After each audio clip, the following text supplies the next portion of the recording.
This Good Morning Northwest Morning Sprint is brought to you by Bill's Heating and Air Conditioning. It's 6:53, time to get you ready to take on your Wednesday in the morning sprint. Mark Peterson talking about sunny and mild conditions for today. Hunter Biden expected to face a federal judge this morning. Sydney Charles has the details on what's expected in the courtroom. But first, people living in Cheney smelling diesel. A leak at a Chevron gas station on First Street was draining into a local creek. Let's get to Vanessa Perez live in Cheney with the latest.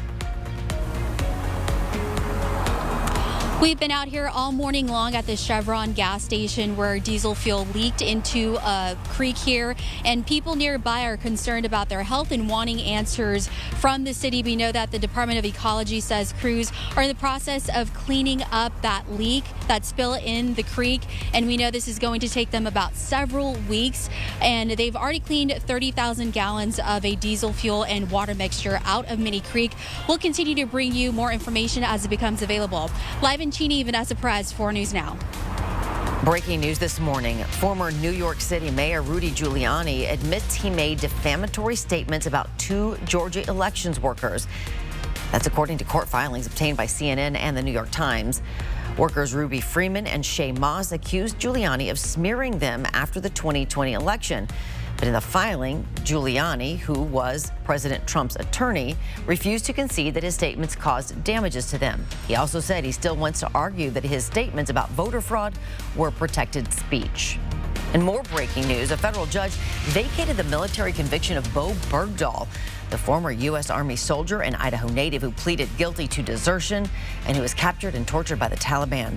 The ruling says that military judge Jeffrey Nance, who presided over the court-martial, failed to disclose he applied for a job as an immigration judge, creating a potential conflict of interest.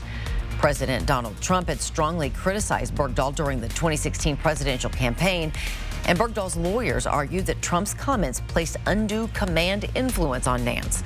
So far, the Justice Department has declined comment on the ruling. The defense team for the man accused of killing 4 University of Idaho students claims to have evidence he was somewhere else at the time of the murders.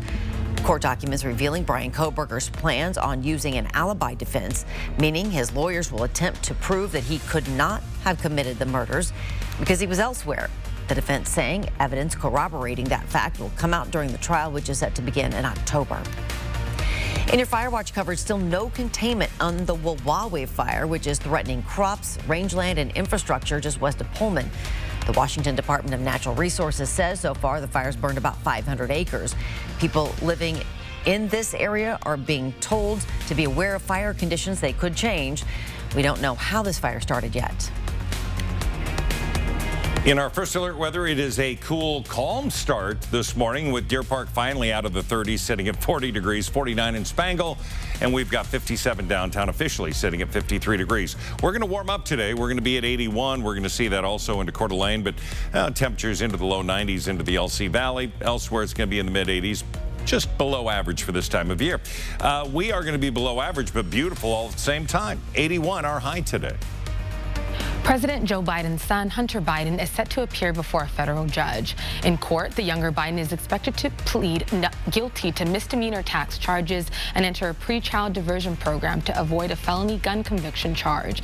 This is the culmination of a Justice Department criminal probe that's been going on for years.